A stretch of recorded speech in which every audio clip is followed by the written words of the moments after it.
2014 ibyo kwezi okwi11 umwaka 2024 mutsasireho kace erizoba tutwabasa kugira obuhinji no burisa konka program eji neija kubaho wiki erukorataho mwana wanje erizoto atunga abagenyi bo mutano kurugo mu Lions Club kurugaha umurimbarara kandi kinkwenda kutangaza no kugira ngo izobe erizoba twatanisa nensi yona okujaguza nasho kwijuka eciro echa diabetes world diabetes deso umaramu mhango baza kubantu batugambara abwenchi baryaha kane kibaza kutwegesa n'entanda yabo mpora nabakira studios za Sky Television rekambanze na doctor uyakoreho arukureba Sky TV mwebare abakutureba Sky TV ugumwazyo mazina ni Jimson Ariampa inzarwa rukanda jibugamba nko wanje nikashenya amayirina kandi wa muzindira ikinda nyakayija bwe nashimirwa kwije mu studio kusharingamo n'abakutureba umwazi yogo. Yes, bari mnonga kwija Dr. Jimson. Yes, kandi na mtahiwito ndijo watwegitaho kurwo mu Lions Club. Bari mnonga abakutureba umwazi yogo nanye nashimirwa kuzo mu studio za Sky TV. Nibanyeta Lion Kambona William Wilberforce ni current president wa the Lions Club of Mbarara Central. Imwe akalabu za Lions Club muri Mbarara tunemo Lions Club zibiri Mbarara Central na Lions Club Mbarara. So ni president wa Lions Club ya Mbarara Central. Kandi witunirwa umuraharo. Yes, we bari mnonga. Mwana wanje abantu bagenyi abitwine umustudio ziteri zoba twine Dr. Ariampa Jimson hamwe na Lion Kambona William umustudio za Sky TV ishaheji kurugashaha ishatu neshwe kanza kwantugena mpaka umurishaha ina ntwenda nyenda kutandikira uwo mwami Kambona William Lions League kutekateka kwijaha Sky Television twinire ntanda kino kasya akumwaturetera Robert Mnonga ntebekansa nabyanindwa mu Lions Club of Mbarara Central. Lions Club of Mbarara Central ne hemwe aha clubs iziko iteka iziri mu Lions Clubs International. Lions Club International ni ikigombe cha nyikundire ekikwereza obuyambi omiringo etari imwe nemwe. Twine moto yitu ya we serve nitwereza. Twine bigenderwa bitukorata nka Lions. Ibigenderwa ibyo biri mu n'ibintu kamushanju biriho diabetes ni mwarzo. Twine site twine eminyeto youth hariho cancer y'abana pediatric cancer hariho environment hariho disaster relief na hanga ate ibintu ebitugeza kweza abantu omyanya itubaturumu okwezo kwikumana kumwe tweta diabetes month akomu diabetes month nabarumu diabetes rate tetwanze izoba mwezi so okwijera izoba no kushoborera abantu ebikwata diabetes kandi tuntebekanisa diabetes rwani umurimbarara biro kwezi 17 that is Sunday diabetes rwani neza kuberi natandikira ari Shaychambara University ground za arojo wa police so kwija bizoba no kuteza diabetes kandi ugambira abantu diabetes rwani ejo ekuza kubaho ebyo kwezi 17 Sunday chief rana naza kuba RCC wambarara. Yes. Kandi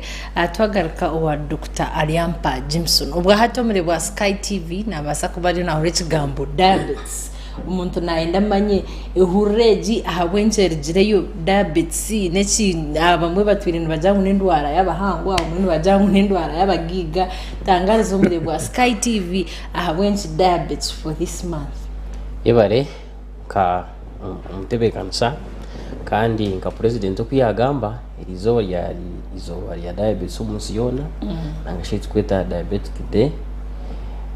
kandi haruno kuhereza chayi ecyambara university abantu abije bona baceberwa kandi baraguruwa konka diabetes ni indwara iba kweta shukari muri nyankore n'abashigana njyane ko kujeta zindi ni kumanya konka ni shukari ije ndwara ni indwara y'ikijungu y'ikinyankore kugira ngo uze kugeraguriza kuri yo mbanyankore bitu n'ikijungu. So it's a chronic medical condition eri kubane kushanga ngo shukari za umubiri nangashi glucose obwiro bwinjiriye higuru konka omuryejo twineho emiringo nangashi types za shukari. Twineho yo kubanza twita type 1 twineho ya kabiri twita type 2 twineho nije bakwita gestation. Type 1 obwiro bwinji itunka abantu batine control so autoimmune umubiri ndgonga n'ugwicanga ugirota urwara shukari ejo ubwiro bwinji nababaho kushanga mbatekabo abukatu. Type 2 eriyo mbiringo ebiri harubwo kushanga hariho ikirungo kibakwita insulin. Ece kirungo nico tuyamba kwata shukari kikagitasa mu nyama mu muscles tukagibiko ke kargo mushagamo. So harubwo kushanga ngo ekirungo eco the insulin is not being produced enough. Teku umubiri tugudishoze kumara nangashi tugudishoze kumara konka muscles they are not reactive to it, they are resistant. So awunjimanyisa ngo shukara nabone gumachi ejo ne yakabiri dene yakashatu hari bakuta gestation ejo ne kwatwa bakazibenda mukazi yayinenda nakatwa shukari konko bwiro bwinji yazara nachara konko mwe kakubura kuza kubura kuchira eba type 2. Hariho ubonero bwo kubasa kurebera hoti nkanye mbasa kuba ukuteka uti nyondwire shukari cyo kubanza waba nogirirho onyamizi ugiroti konka iruho rugumaho iruho icyuru niyo bimuka abantu ubona ugiroti konko nywachi nyamizi. So deno kushesha burkanye buryaho warga kushesha no bonyire no botanyire konko shesha dene njara warga kurya akashaha bukashaha wagizira njara deno kushanga oyinonka fungal infections nanga infections ka hagati yo bukumu bwebigere nkebyo nuyigira karwara nko mukanwa hagati yebigere kabura kucara. Then hariho ebintu bikubasa kuturetera shukari tweta nka predisposing factors cyo kubanza nko umugomoke kushanga umuntu uryaho kumukiri urya bweno rumuhango actually tikirunje eco kibani cyenda urebe ku ubwinji bwawe manye BMI yawe manye size yesho mekuborumo. Then ikindi lifestyle factors ukunywa kamarwa ahura exposing to chemicals ahura diet okurya ndiye yitu na yejo ne kuturetera shukari then ibindi biro technical kubasa kuturetera shukari. Yes. Ntaka jire owa lion kambona na nyenda watugambera signs and symptoms konkatu watugambera nichira kwata abantu emyaka especially abantu abakwingana ki then na especially gender ojet abashija narisha bakazi abarkwingana bati ubiro bwa hati nibo basirizeyo kwatwa indwara je ya diabetes na shukari. Wewe baramutebekanza program. This disease is not segregative. Abana batone bakwata abantu abakure bakwata nabakazibinda wahura kwiyaho type 1 ina kushobora it is autoimmune ubwiro bwinje no shanga umwana yamukwatira muto myaka 5 3 10 umwana yakwatwa shukari type 1 hauna kushanga ngwento mutera anayi numbers go kwitira insulin then kurugaha myaka 20 kuzani shanjo na mwenda aba bantu abakuru ubumukazi wumushije shukari ne kwata de kuja kugira ngo ngogo no muchi ngo no mushija so long as family yerumu predisposing factors it is also hereditary. It is hereditary especially type 1. Type 2 it can also come nebasa kuba hereditary kwate konkana bo kushanga families zitine type 2 konko mutarga majirwa abo kuba yatagendire bire nakugambara ukuryaje umugomosyo ukunanko kugomoka nano kubura kuri precise. Yes, so ibintu bibona bibasa kuritara bari mnonga Dr. Jameson anagaruka omwami kambona na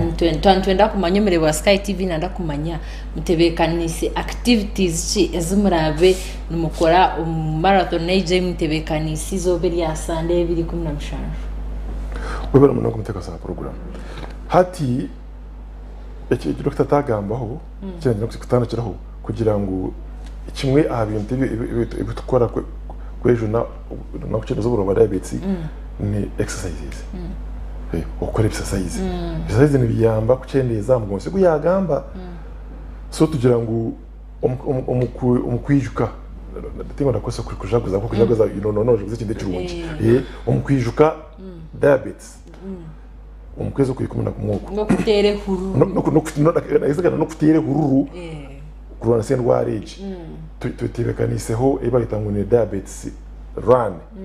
nango muna arimo na diabetes walk nga Lions Club yambara centro na Lions Club zi umuyangano ya Uganda ikinta shobora na intana no kugira ngo mu Uganda umu nyina kigambaho tuna na Lions Club zi 56 ziri umuyanya imwitana n'imwe rero tukirize ngo hasande ninga weekend age Lions Club zo umuyangero zo organizing either walks nanga runs nanga marathons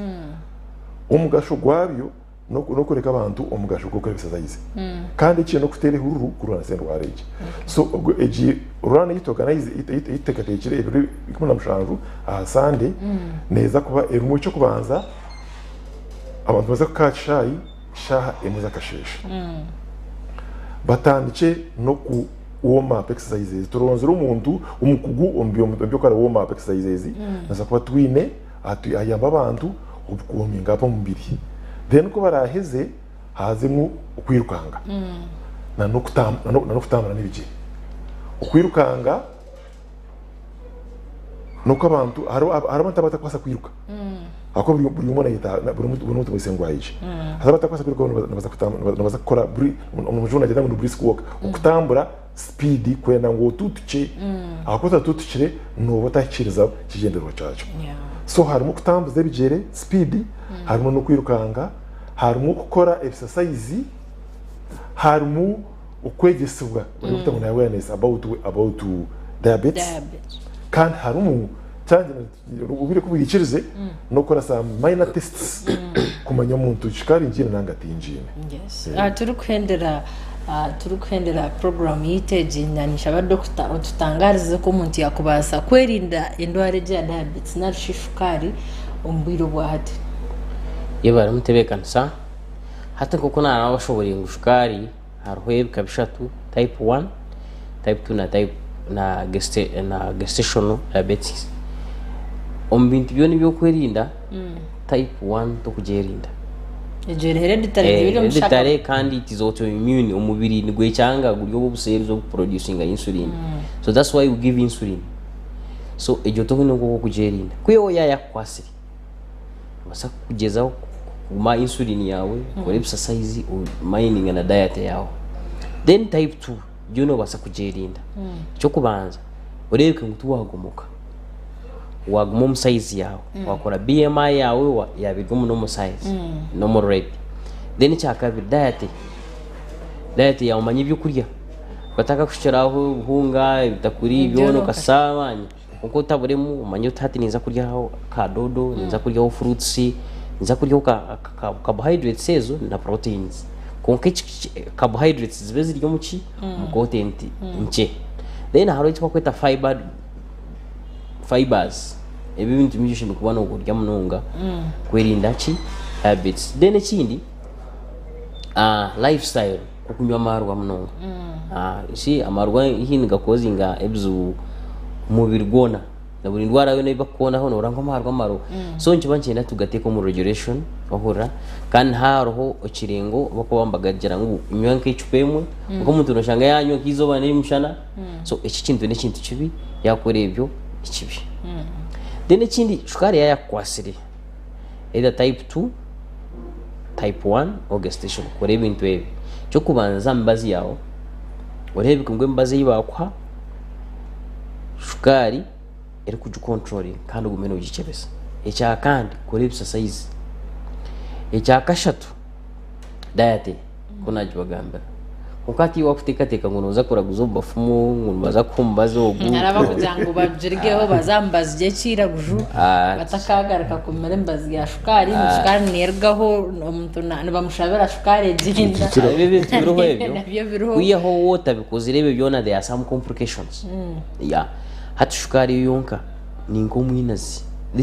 this disease can terrorize ikigambo cyo nachukorisa konka ni nkukukura terrorists bija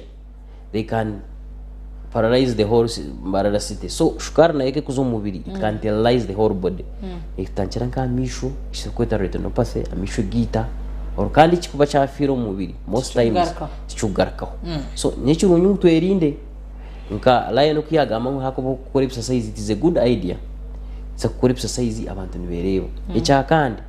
it can damage the cardiovascular MC umutima ibyona shukari ne basa kubyita then there is what we call neuropathy enjingo ari MC ibata kweta yikutwarisha gama eziba kweta nerves zo mu rujungu ezenjingo iyo nezita ushanga washanyara then even there is amputation abate byere byatunga nkufuta watunge churonda because there is neuropathy kuriya touch feeling blood vessels they are blocked especially these capillaries inche so they have nothing to do akwichinti cyaguma unchujunda so no bachisharaho so ebe byona bitakashiriho haro kwirinda kuri ko nakugambera yuwanu uryaho waza kurya manye cyuro no urya when you controlling yes we bari mnonga doctor kandi muri wa Sky TV okwirinda no kuchiro kutambirwa reba ngo wayirinda indwara eji yabetaka kushireho kandi waba yakwasire narishu ujine urebeke ngo wamera imbazi yawo mbwire kandi wagumano ekebeza anko ku Dr. Jimson yatugambira Lion kambona turi kwendera program nani shaba ugambere umuri wa Sky TV ahabwenji aine kwija marathon eji kandi arebye nguti yaburaho izoberi asante wabara munde mutebe kanisa aha kwakino kujya marathon eji twahurira ngo ko exercise ni kimwe abintu kuyamba umuntu kucendeza nakije so kwija no kutandikira okoreka ngo actually amagara gawe gabinira mugasho wazo ko exercise ni chichonga rwaguma no yongera nari yebi kana naza kwa no kushoma na no kwega ibindi kwa alternative nanka na diabetes haruna t-shirts abamwe abakoze kuzugura t-shirts ziri hari day to day umtawuni na nicho bamujeta ngo express shop area wa group high school t-shirts sezi nza kwa jora abantu mugasho kwazo no kuyamba abatebekanisa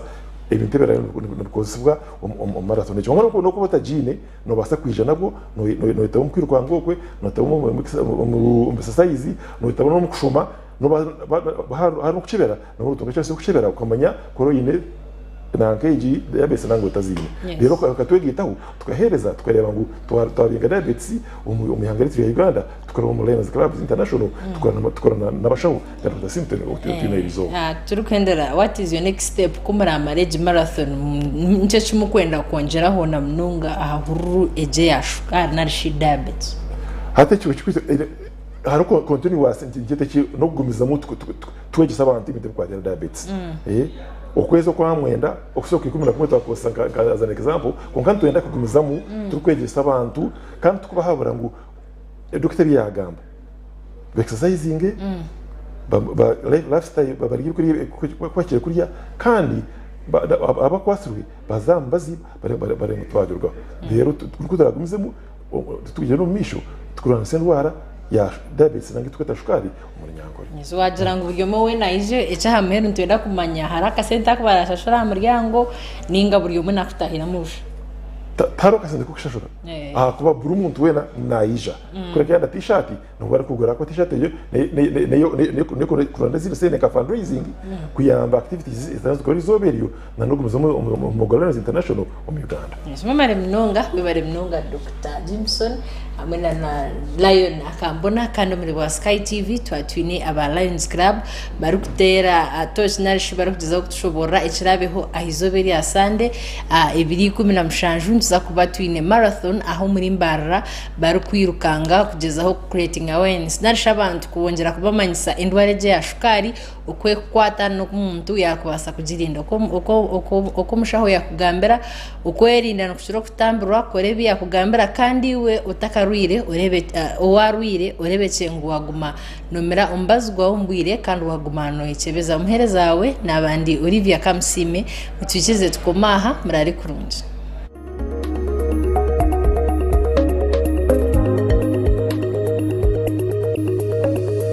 Sky TV irakari abantu